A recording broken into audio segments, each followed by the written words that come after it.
Hello, and welcome to the Chaplain's Compass, where we explore the changing landscape of spiritual care. I am Elise Tremaine. And I'm John Betz.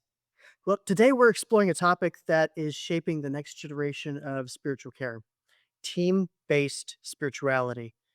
This is an approach that brings chaplains, clinicians, and interprofessional teams together to support the whole person. We're honored to be joined by Dr. Alex Lyon. Dr. Alex is a pediatric neuro-oncologist, a researcher, and a leader in integrating spirituality into serious illness care. And we also have the Reverend Dr. Anastasia Holman, a board certified chaplain, ACPE certified educator, and a system director for spiritual care at IU Health, Indiana University Health. So thank you so much for being on our podcast. We're so excited to have you on here. Good morning. Thank you for having us. Excited to be here. Thank you. Yes, welcome. We're very excited to talk to you, and we would like to start really just by knowing your backgrounds a little bit better.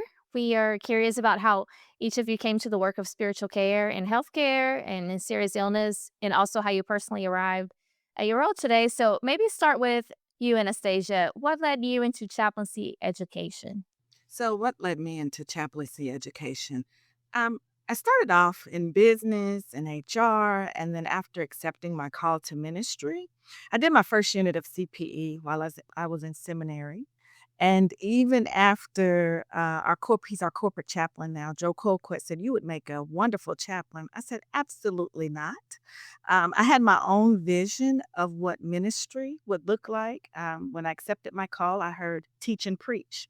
So I already had this put in my mind and the traditional forms in a congregation, a church, of what teaching and preaching would be.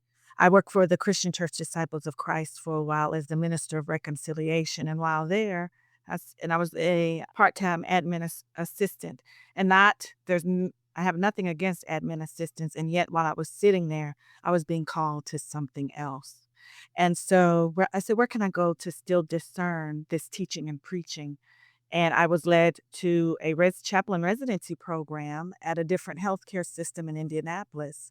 And while I was there, I would say I fell in love with chaplaincy. I didn't know it. I was with my husband at the time, and I'm telling him about a terminal wean, what not to do, what to do. I started really hearing the move of God, and he stated, "You're glowing. You must love what you're doing. You are glowing." And I was like, "Who, me?" And so starting to pay attention to what I would say the move of God and the move of the Spirit. And then as I'm sitting in my peer group, I'm looking across from my educator thinking and hearing once again, I can do that. And so it was a calling step by step. I'm one of those people when I first hear it, I tend to say no, or I laugh like Sarah. And it takes a minute. And so on that journey, I came back to IU Health to do my supervisory education training, and I've been here ever since. And so that's how I got into supervisory chaplaincy education, was through a journey and following a call and step by step. A lot of discoveries along the way, it sounds like. A lot of discovery along the way, listen to community, the move of my own spirituality, God's spirit in my faith tradition, and just journeying one step at a time. How about you, Alex? First of all, how did you choose pediatric oncology? And then also, what sparked your interest in integrating religion and spirituality into your work? I consider myself both a man of faith and a man of science. And early in my career decisions, I had chosen to do a double major in pre-med and in youth ministry. And I joke with people that I chose medicine because I went through a spiritual crisis.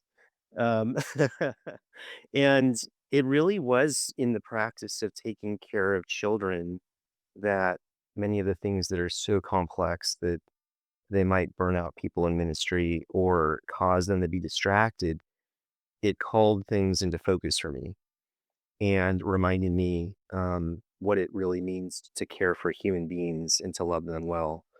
And so I think I was drawn to those that are going through some of the darkest nights because I've still had that sense of there are resources beyond chemotherapy, beyond directing treatment at a tumor that people really need when they're going through that. As I regained my sense of spirituality and spiritual bearings, when I was in my fellowship for pediatric oncology, my wife and I, we adopted our second and third children.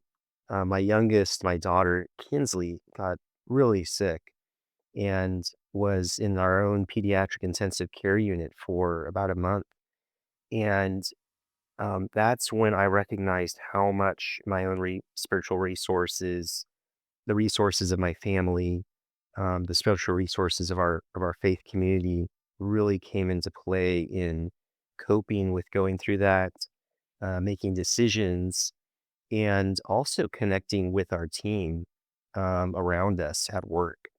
And so all of those things, I think, fostered this sense of the sacred at work and this sense that the profession of medicine really needs and really would benefit from addressing spirituality. As I continue to do that with working alongside chaplains, partnering with amazing people along the way, people like Chava Shalagi, and learning from really, I think of her as like the mother of spiritual history taking, Dr. Christina Pohalski, and then landing in this amazing partnership with Anastasia.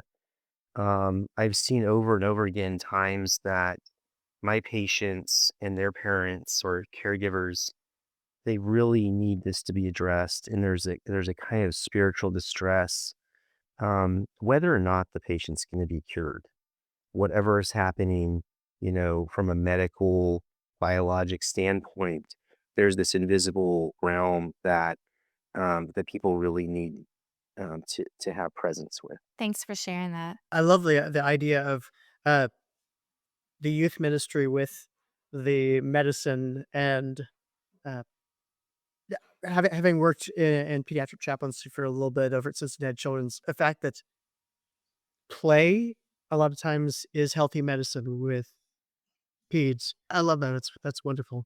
I'll say it since next week, I think season 5's coming out. One of the spiritual moments I had with a teenager once in my practice was um, talking about her favorite TV show, talking about Stranger Things.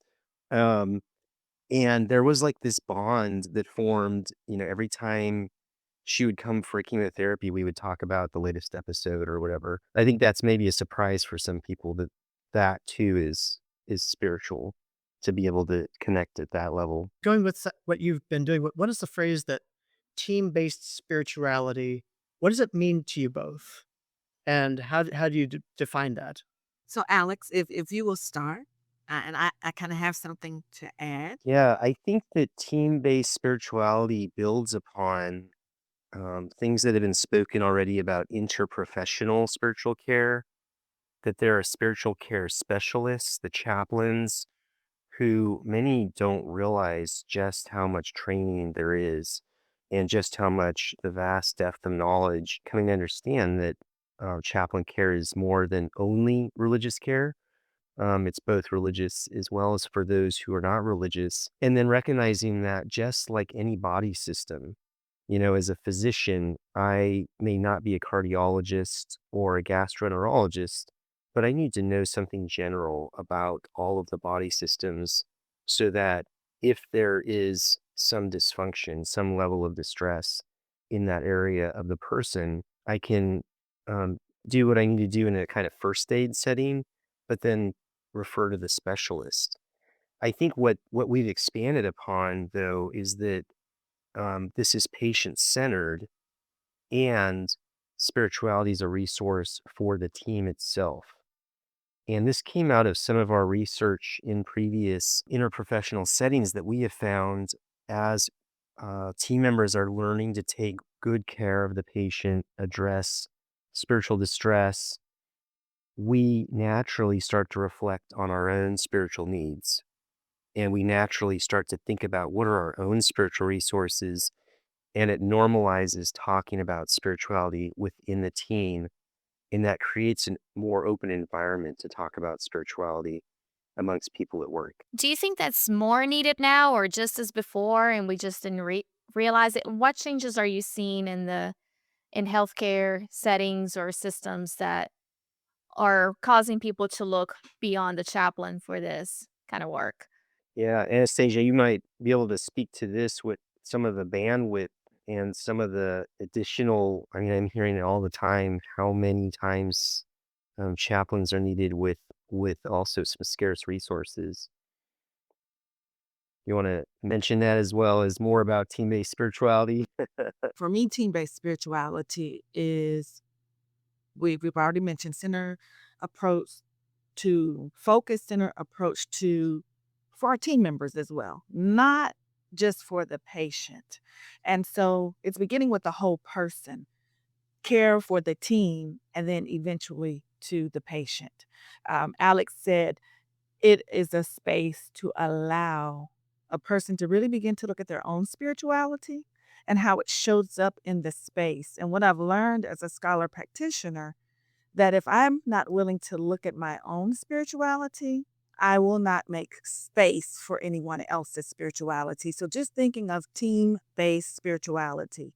First, it starts with the individual team member, then it moves to the team, and then it's a continuity of care for the patient. So whole patient care, but yet team-based. And so I always say teamwork makes the dream work. And so if I am taking care of myself and then becoming a part of a well-integrated team, and then we can do the care that's available for our patients. And so, do I believe the approach is needed in healthcare now? Absolutely. I heard someone say, actually, I heard our executive vice president of mission and values say in a meeting that we're in a healthcare mental health crisis.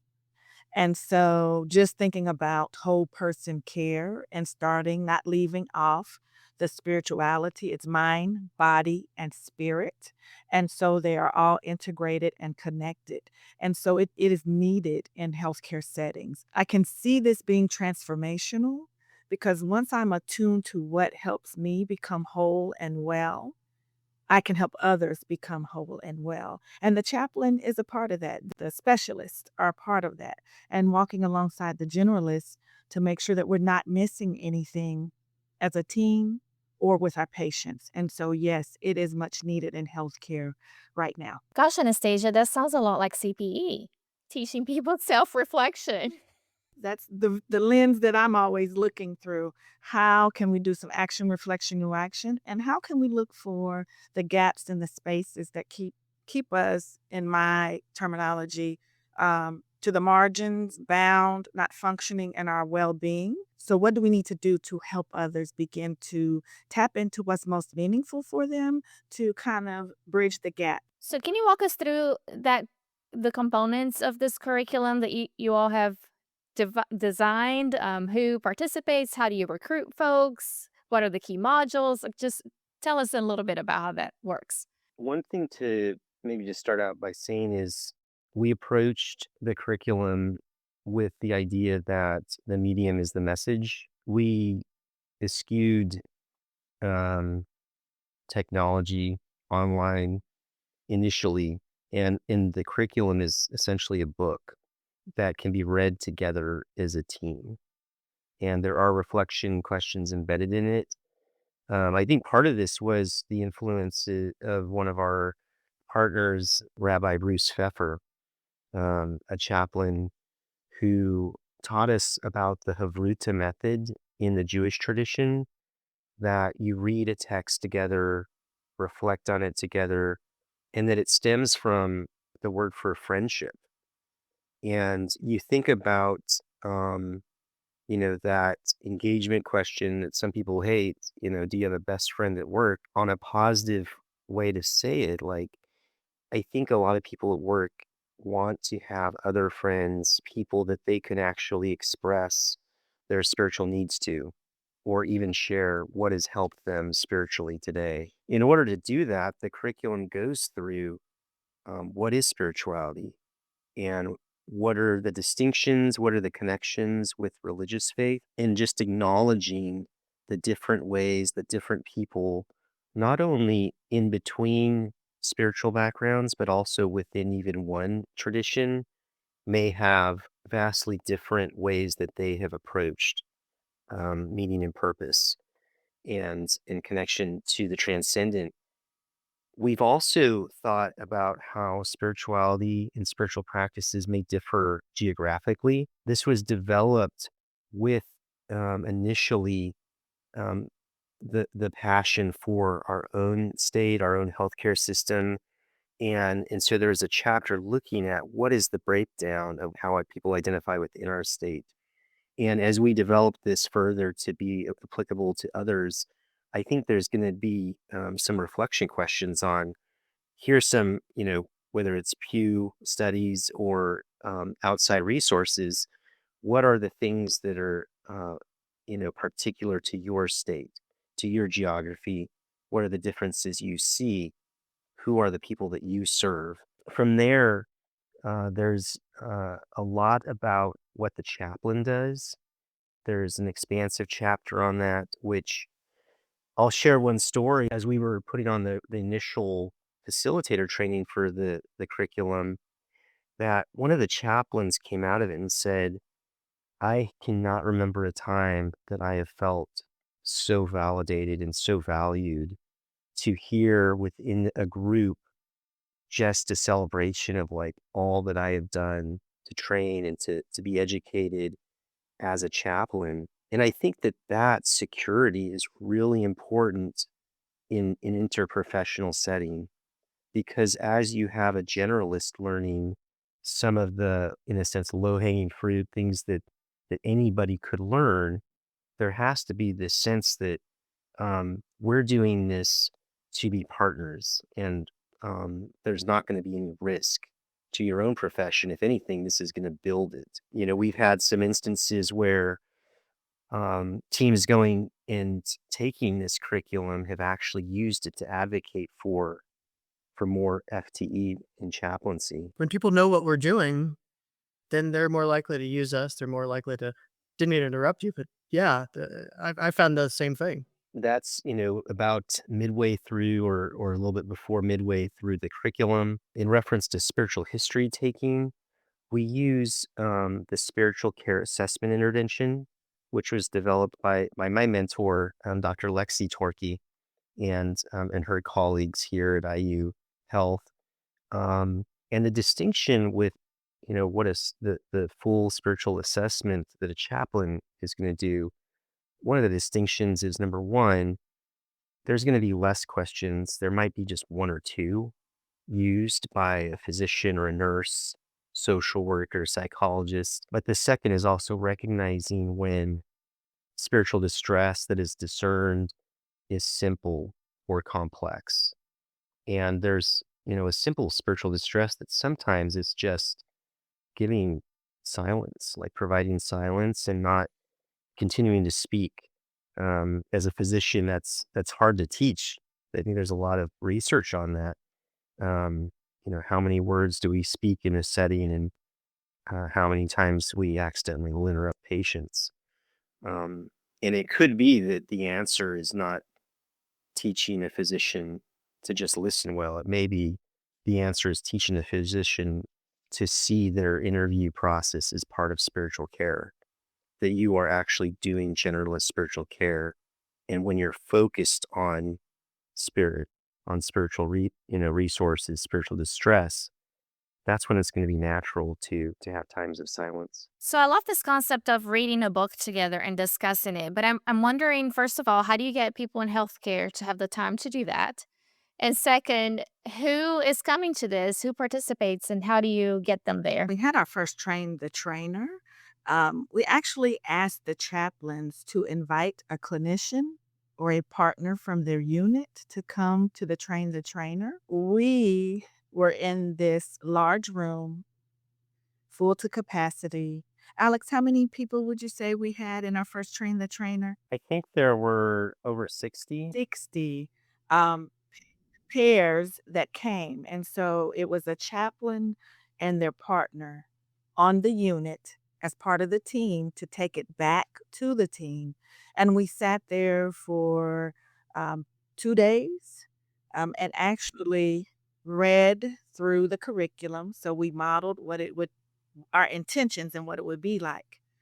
What we found is when our chaplains and their clinician, the pair would take it back to their unit, we found that people were busy. It was hard for people to sit and read in chunks like we wanted.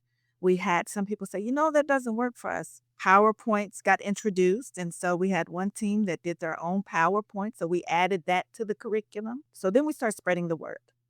Our own healthy results department did it. The structure was hybrid. So there were some in person and some online. Our environmental service worker team did it with a chaplain, and she came in on and did it with evenings. She got the buy-in of the manager, and so it just began to spread the word. What is the need? How can we meet your need with your busyness and your schedule to make sure that people got the training? So it evolved over time. And what it was the two going out, spreading the word. Alex and I continuing to talk to other leaders about it and just using our influence as a team to say when a unit said we want this, how can we make it work for that team to ensure that the training is done? And we've had success stories. People like, I appreciate it. I grew in my capacity, in my own capacity of spirituality. Now I know what to look for in someone else. And so that's how we begin to do the work. And that's still how we're doing the work, is just talking to people about the benefit, welcoming them, and creating what I like to call a sacred space to do this meaningful work that we're doing, having one person, one team at a time begin to engage the work. And it sounds like you've created a buzz or some excitement too for people to feel connected with the meaning of their work, which is amazing. I know that was a part of the vision that Alex. So I became a part of the team, and we have a team ourselves just to do this work. Alex mentioned Rabbi Bruce Pfeffer, Dr. Mona Rayad, she was at IU Health and now she's at another medical center.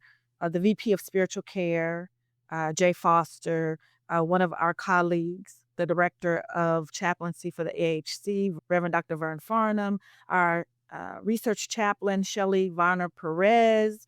And so it takes a team and a village to really begin to do the work. Although Alex, Mona, and I wrote the curriculum, it took everyone to be a part of this initiative, and that's not even including the researchers outside the team that I'm talking about. They're really working together to do this work, which is a model representation of team-based spirituality in and of itself. Could you share a memorable story or a few from the field um, on how the team-based spiritual care approach made a difference? Like where you could see the collaboration take place across the disciplines from chaplain, physician, nurse, social worker, et cetera, et cetera, et cetera. I think about a number of children in my practice and a number of diagnoses which are still considered to be incurable. And one in particular, I would think of as like the quintessential incurable brain cancer in children, diffuse intrinsic pontine glioma, DIPG. As a neuro-oncologist, as a pediatric oncologist, we're all trained to try to save the life of a child.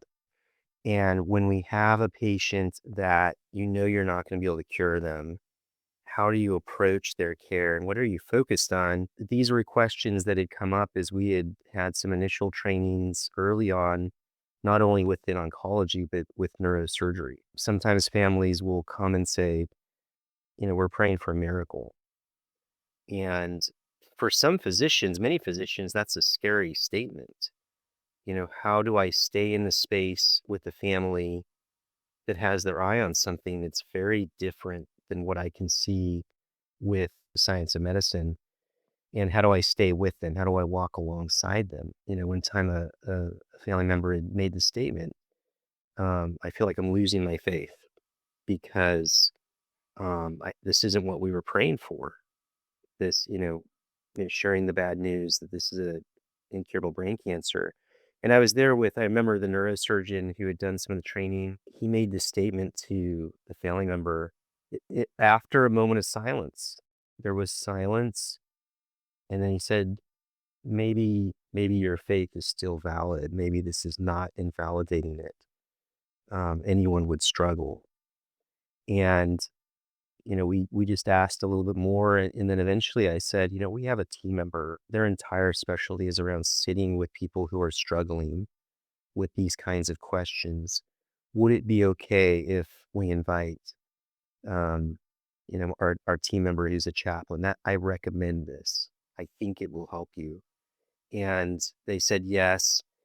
And so the chaplain spent her time with them. And I remember afterwards, it was like a kind of in a way, a debrief, but also just talking about their story. And she said, I simply asked them, is there any room in your faith community, in your belief system, for the possibility that when you pray for a miracle, it may not happen? And, the family member said, yes, there is room for that. And you're right. You're right. Like, my faith is not invalidated by this. Like many families, they look for clinical trials, which might take them anywhere around the country because at any given moment, our centers may have this particular trial and another center might have another. It's part of the beauty of neuro-oncology is we refer outside of our system if we don't have what they need at that moment. So I remember referring them out in the outside system. Their neuro-oncologist came back to me and said, they told me what an amazing job you did caring for them. And they said they are so thankful for everything you did. And I thought to myself, from a standpoint of attacking the cancer, treating, trying to kill this cancer, we didn't do anything. And yet we did exactly what they needed and we were there for them. And so I think that is the power of spiritual care, of being partners with chaplaincy. Um, there are ways to win no matter what. It's like the old adage that people don't remember really what you do, but they remember how you made them feel. Yeah, how often people who express their hopes in a healthcare setting feel dismissed or just not acknowledged because you're right, Alex. People don't know what to do with that. Sometimes it's a conversation. Avoid, the conversation ends because people are so afraid of acknowledging even that hope and meeting people where they are. So I'm thinking about how you all have described people having more self reflection as they discuss their own spirituality. And I think you said, Anastasia, they feel like their capacity has increased and how they are now able to see the value in the role of the chaplain, which I love how you said, I recommend this person to come meet with you. How do you teach non-specialists, generalists in spiritual care to be truly inclusive of all the religions and spirituality, the diversity that our patients have in their spirituality, and to be welcoming and to make room for all of that? Sometimes that's hard even for beginner chaplains to do. So we recognize that as a team, and we were intentional about putting in the curriculum that we do not proselytize, like that it's written in black and white. So as we are reading about it, it also allows for conversation if someone doesn't know what that means, or it opens up a space within the team that is doing the work to begin to talk about the differences that are even in the room and how to create a place of hospitality as I'm journeying alongside someone else. I would just want to repeat it again. We were intentional about putting it into the curriculum. This is not our role. This is not why we're doing it. What we want to do is open up a space and make it inclusive for all people to come, even for people who say, I'm not spiritual, even for the person, I don't have a faith. So, how do we journey with them as well without making someone feel judged, ostracized, marginalized, which only would add, I would say, spiritual distress versus a place of spiritual healing and hope. So, our curriculum is very intentional, just explicit. Don't do it. And again, like the medium is the message. I remember during our facilitator training, we had food, we had lunch times, we had dinner time. We invited people to have times of prayer before each meal, and we had different people from different backgrounds lead those. And so I remember, Anastasia praying according to what is familiar to Christian, the Christian faith. I remember Dr. Mona Ryad singing a Muslim prayer before a meal. And I remember Rabbi Bruce. I don't think he was originally planning to sing his prayer, but because Mona had sung her, he's like, "Oh, okay, I'm gonna sing my prayer now." And so that beauty of celebrating each other's backgrounds, I think some of it was, someone might say serendipitous, others might say ordained. We had people early on willing to be courageous, speak out about how different this was from their own background. So I remember one of the early stages of this, one of the neurosurgeons saying, "I'm an atheist and I just want to take really good care of my patients." And being willing to step out into that, I think that's really enhanced the richness of, again, the team. We're not individuals. We bring with us, though, each of our own spiritual traditions and communities potentially into this space. And then we learn how to work together for the common goal of taking care of the patient. And I want to add to that, Alex, you reminded me that even some of our poems in the actual curriculum were written by one of the medical students doing religion and spirituality in medicine scholarly concentration, and her background is Hindu.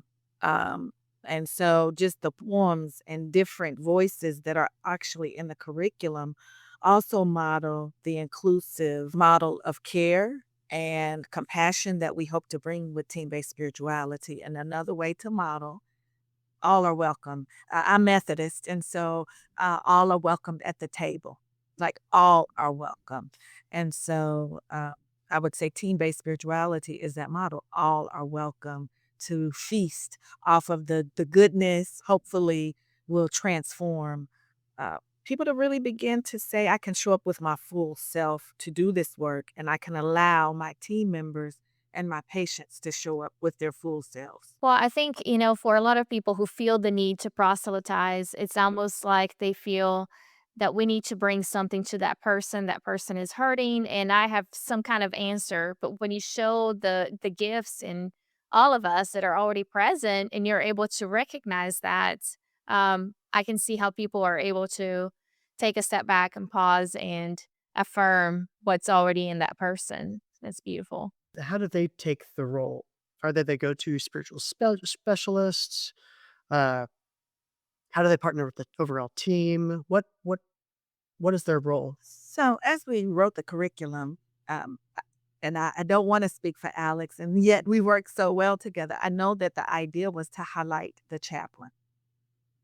And so the collaborative approach, and it's amazing. And I think Alex may have talked about this already. People are surprised with the level of study, the level of expertise, our role in the spiritual realm. And so we come alongside our our team members, journeying with them the same way we would journey with the patient, and letting them rely on us if there's something that gets scary, or I don't want to handle that, or I need to step back because that's not my lane. In the model of team-based spirituality, we talk about three different models of working on a team. And so it's all about team-based approach. So I have been in situations, even hearing Alex talk today, I don't know if you noticed, I got kind of quiet because when I work with him, I am amazed, not amazed in a bad way, but just my heart is overwhelmed with how he is with patients, how he is kind and compassionate. And so um, I would see him also as a specialist. Like he has a knack for. So there are some team members who have a knack that as a chaplain, I'm coming alongside you and we're standing strong together. And I'm not necessarily have to always be in the front. It just depends on the need of the team. And so I would always say, as a chaplain, I'm always assessing. What is the best fit and what is the best intervention for this moment? And what is my role on the team? Sometimes I don't have to be the specialist. Sometimes someone who considers themselves a generalist does a better job than I do as a specialist because we know on certain days, kind of like my internet connection, I may not always be at my best to show up in a space, but I know I have a team member who can step in and do that work. So the more that we can work together and model for each other and do the collaboration. So yes, I'm a specialist, but it takes all of us to do the kind of care that is needing for wholeness and well-being in our healthcare systems. It's not one without the other. It's not either or. So I'm using a lot of CPE. It's both and. Like it takes an entire team, and there are no lone rangers. And so the role of the chaplain is to maybe lead in the spirituality area, but I'm not the only one who can do. Many of us can remember or relate to an experience where the chaplain was not present with the patient, either because the patient refused a chaplain or for any reason, but can still consult with the team and provide some spiritual support and lift up things that maybe the team is not recognizing in the moment. So sometimes the chaplain does work behind the scenes or in consultation. Anastasia's talked about interventions, so that made me curious, and I wanted to talk to you all about maybe some research and metrics as well. And I know, Alex, you've published a lot of interesting research on chaplain notes and how that helps inform the care team about prayer with physicians, leading prayers, or talk about miracles that you've already mentioned, and just spiritual care in general. So I'm wondering if there were some findings from your research that help inform this curriculum, and also if you're able to measure, are you using any metrics to measure the impact of the team-based spirituality interventions? I think that both quantitative and qualitative methods are able to be used and should be. Um, and, I want to encourage chaplains that are sometimes hesitant or struggle with thinking about measuring what they do. There are things that can be measured, and there are some things that you will not be able to put into numbers, but you might be able to put into words with qualitative methods. And one of the things that we found qualitatively early on was that um, when we think about training spiritual care generalists, it enhances the spirituality in the team, and it improves spiritual wellness within the team. That was part of the lead point in grant funding.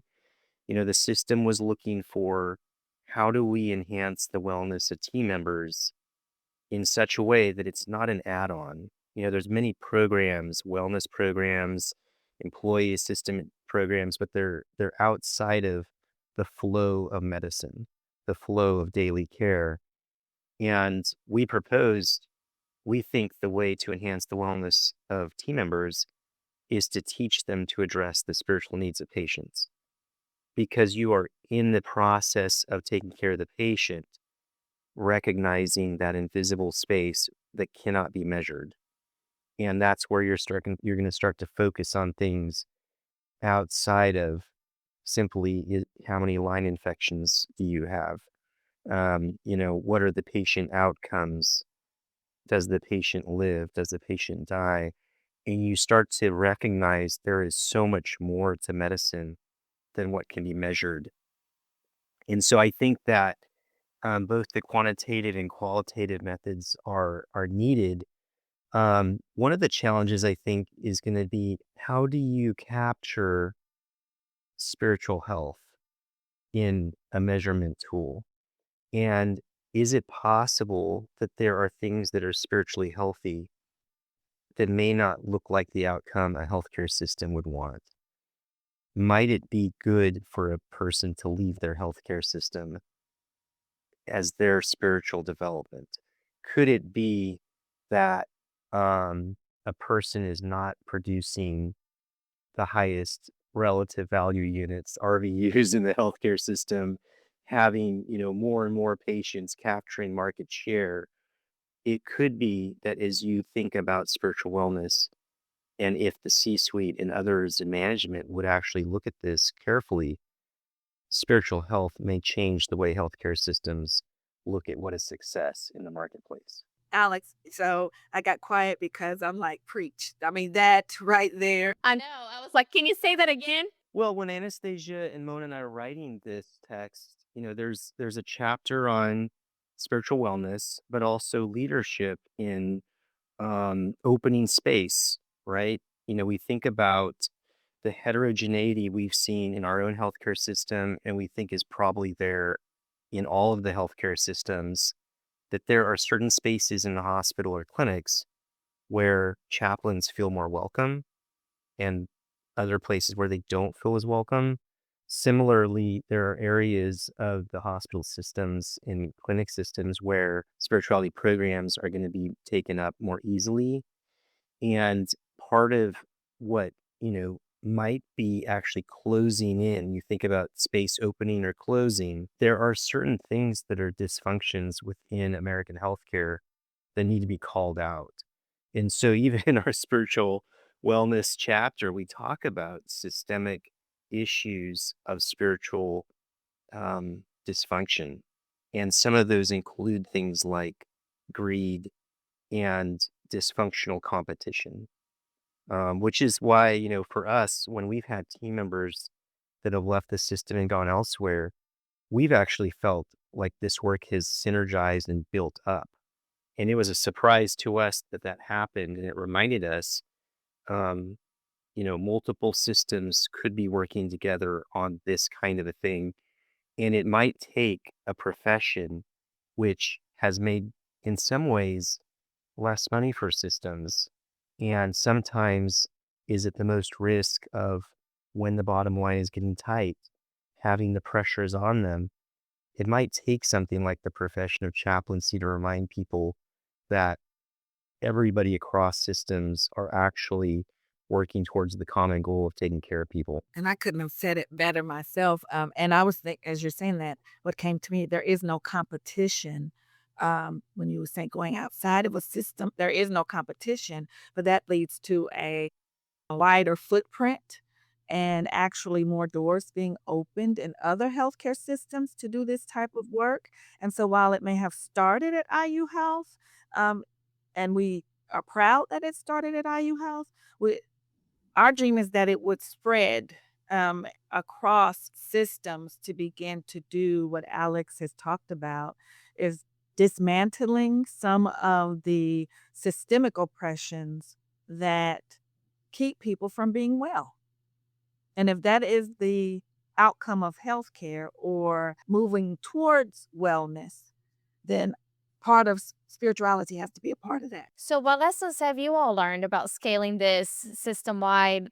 What advice would you give to other organizations looking to even begin this work? What are some common pitfalls that you've encountered, or what would they need to have to be successful? I think one is recognizing their champions, and people who, like ourselves, we came into healthcare with almost like an antenna, ability to sense there's something missing, or there is spiritual distress. There's something more than simply, writing my note about the patient's symptoms. There's something also underneath all that.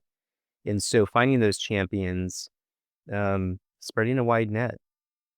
We put the call out. We made it very easy for people to join. We also had champions within leadership, and talking to the balance of what I shared about is having a system that the leadership is ready and willing to help.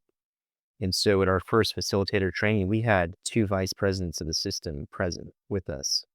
And we had people from the C-suite from the children's hospital present. They came in ready to be there.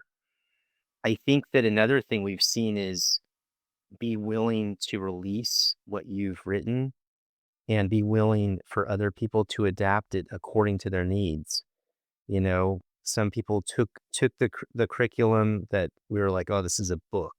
This is a book to be read. And they said, we'd really, really like PowerPoint. Like, can we make slides? Or to say, we don't think we could do a full 2 day. Can we do a lunchtime, this many number of times, and to let people, um, adapt as they need it.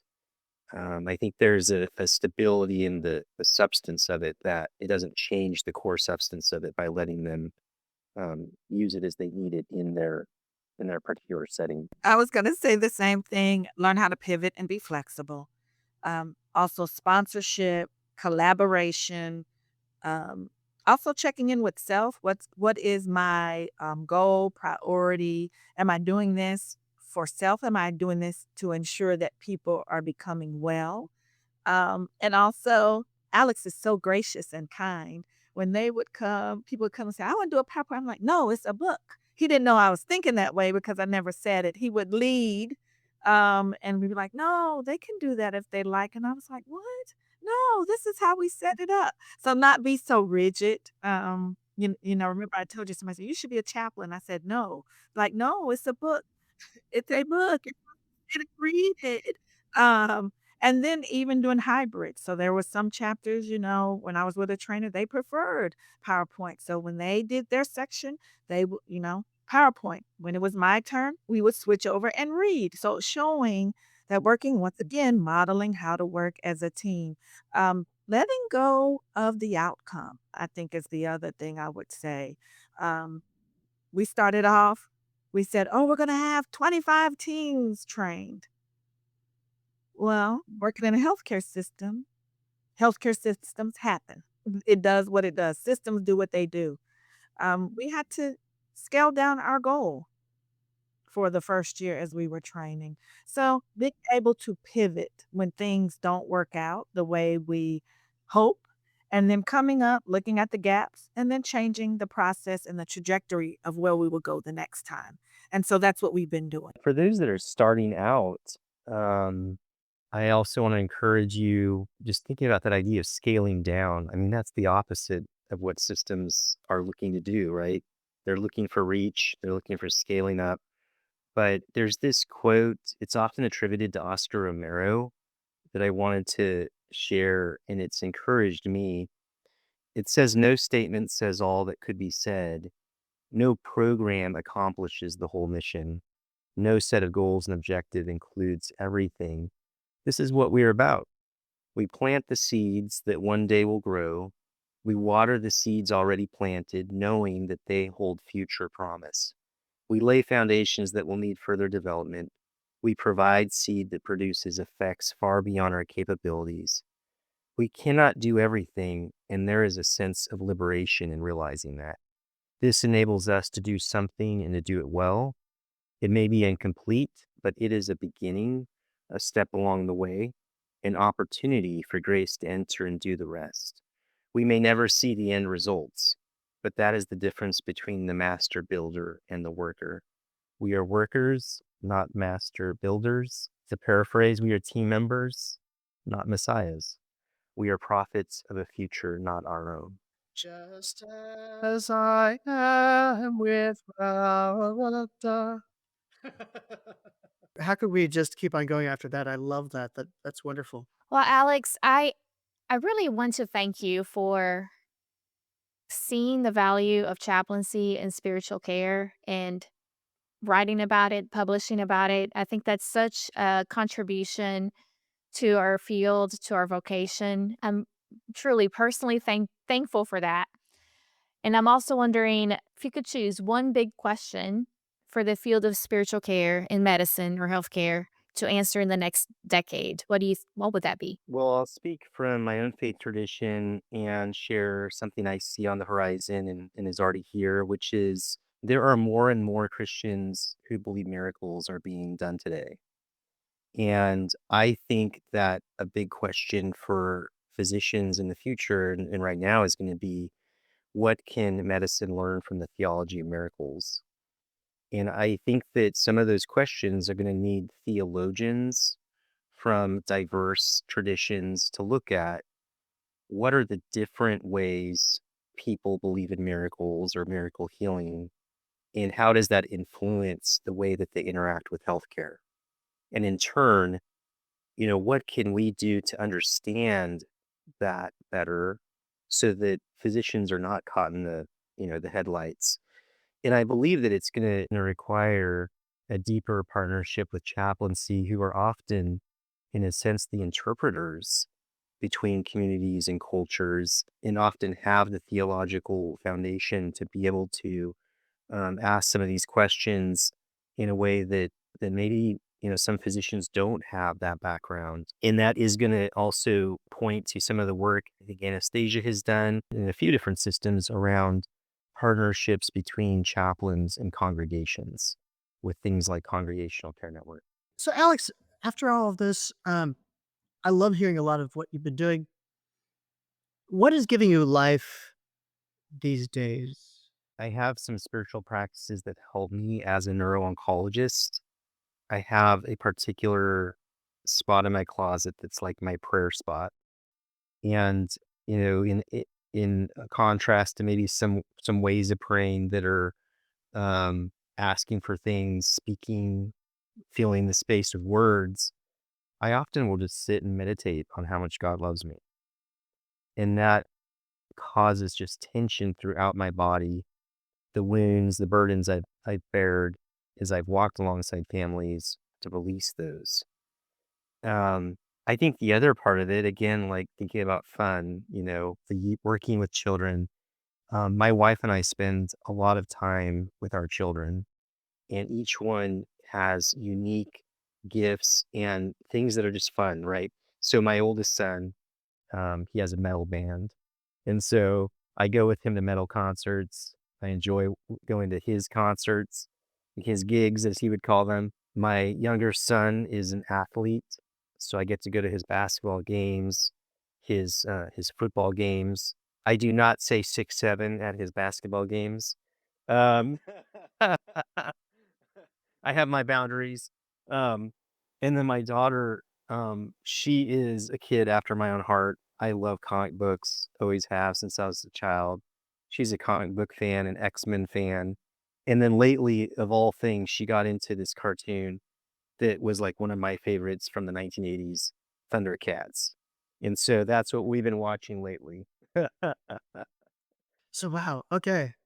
Um, I would love to hear, Anastasia, your answer to that. I'd love to hear. So, what is giving you life these days? Thank you for asking that, John. As we are living in this world today, and the tension that is happening in the world, and then working in a space of healthcare, I really heard in from my faith tradition, I heard in my spirit, find the places and the spaces that will bring you joy, what will feed your soul. And so I found that to be family. I'm enjoying being a Gigi. My granddaughter is 15 months old. So anytime I think about her, say her name, look at her picture, it's just like overwhelming. There's still goodness in the world, those spaces. Talking to my children every day. My youngest and I, she moved out of Indiana. And on Tuesday nights, we get together and we were watching Only Murder in the Building. And so we would and so every Tuesday night we have a kinda date night, and now we watch 911 and sit there and laugh and talk about the crazy things that are happening, laughing. I speak to my children every day, celebrating with them, finding my sister circles that bring meaning, devotion, worship, places of worship, my place of worship, exercise, and so walking, prayer walks, yoga, um, coloring, so trying to use a different part of the brain, but really seeking out those spaces that are going to feed my soul and my spirit.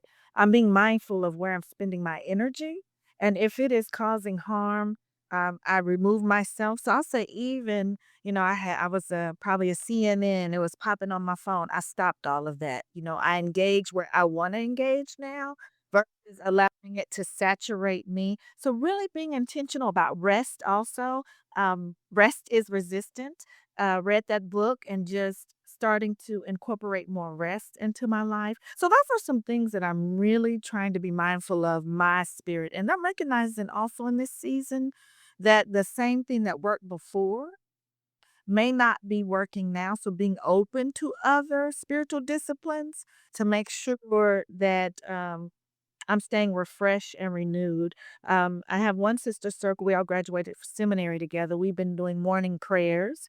I have a prayer partner. So, really tapping into prayer more to utilize that to keep myself grounded. So, those are some things that I'm doing in this time, this space, and with this work to keep myself safe, sane, and grounded. Oh, therapy. Let me say therapy, therapy, therapy, and therapy. I also have a career coach. So using outside partners to collaborate. Yes. Yeah, having those safe places where you're able to be real, uh, be working on things, but it's outside of the family, it's outside of the profession, it's out yeah, so important. Yes. And then me and my husband also hanging out. So just we're empty nesters, so learning how to do that, uh, be in relationship again. And once again, anything you say about my grandchild, I'm all for it. It changes my whole countenance. I'm like, yes. So uh, brings me joy. I have loved learning about what you all are doing at IU Health. I'm so impressed, and curious even to learn more. So you've even piqued my curiosity more. And if it's done the same for our listeners, I have good news, which is that Anastasia and Alex are leading a workshop at the 2026 APC conference in New Orleans. So if you're curious, you have questions for them, mark your date, mark your calendar, come to the conference and sign up for their workshop. So I know I will. Thank you. And we would love to have you. And that's part, just continue to share the work that we're doing. Um, so that people can be whole and well. That's just the ultimate, my ultimate, how to create a sacred enough space so that people can do the work that their souls must have. The Reverend Dr. Katie Geneva Cannon would say, everyone must find the work that their souls must have. I believe that my role is to create that space for that work. So thank you today. This has been a process. We'll say that just like team-based spirituality, it has been a process. So, but really, thank you so much. Anytime that we can partner again, please let me know. This has been wonderful. And I also, if I could say, thank you for the work. Uh, that you two are doing to pave the way to create a space so that chaplains or whoever would like to hear about the work and the vocation and the ministry and the jobs that we do, how valuable and important it is. So just thank you for accepting, saying yes to your call to do this great work. That's amazing. Thank you so much, Anastasia. Now it's time for the non-anxious presence with Elise Tremaine. And John Betts. Well, that was a really rewarding discussion. I'm very thankful that they were able to explain a lot of the collaboration that they've been able to do with one another, with their team, to be able to make the case not just for chaplains, but to be able to partner with them and make it clear to the interdisciplinary team, like, what chaplains do, but also that they could partner with us and be integrated in the kind of work that we do as well. Yeah, it makes a lot of sense for me that when people understand, first of all, their own spirituality and how that impacts their healthcare in every really dimension of their lives, but also when they understand what a chaplain does and the training that chaplains bring and the value of the chaplain, that they're much more likely to first recognize spiritual distress and second, refer to the chaplain. So it makes a lot of sense to help other members of the team have that kind of awareness. It reminded me of, I was having all kinds of memories as they were talking, but most of it was from starting out as a chaplain, either in residency or as an intern, or just coming to be a chaplain at a new hospital that didn't really understand a lot about chaplaincy. The work, sometimes it can really feel invalidating when people don't understand what you do or the value that you bring. And sometimes you get really inappropriate referrals as well. And it has taken chaplains a lot of work, I think, to educate our teams. Sometimes that education can because the teams move on and some people leave, this is a continual education piece, which is needed to be able to tell people, okay, this is what chaplains do. This is also what you do, and this is how you can partner with them. And my favorite thing to always hear is, "Oh, I didn't know chaplains did that." Yeah, yeah, And it's probably not unlike, when palliative care became a specialty, and you have to explain that people are board certified in palliative care and or what palliative care is there to do and how it is valuable.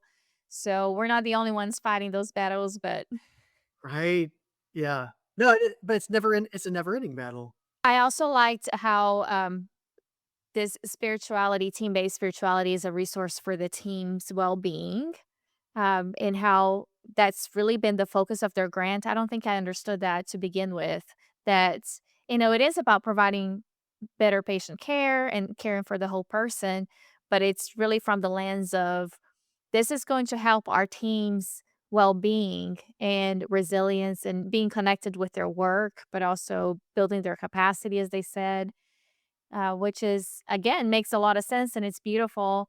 But I don't know that many healthcare systems are looking at that from those lands. What I loved his Oscar Romero quote. As I was listening to that, I kept on thinking about the powerful witness of, Archbishop Romero, and it made me think about this quote from the Feast of the Transfiguration in 1977. He proclaimed,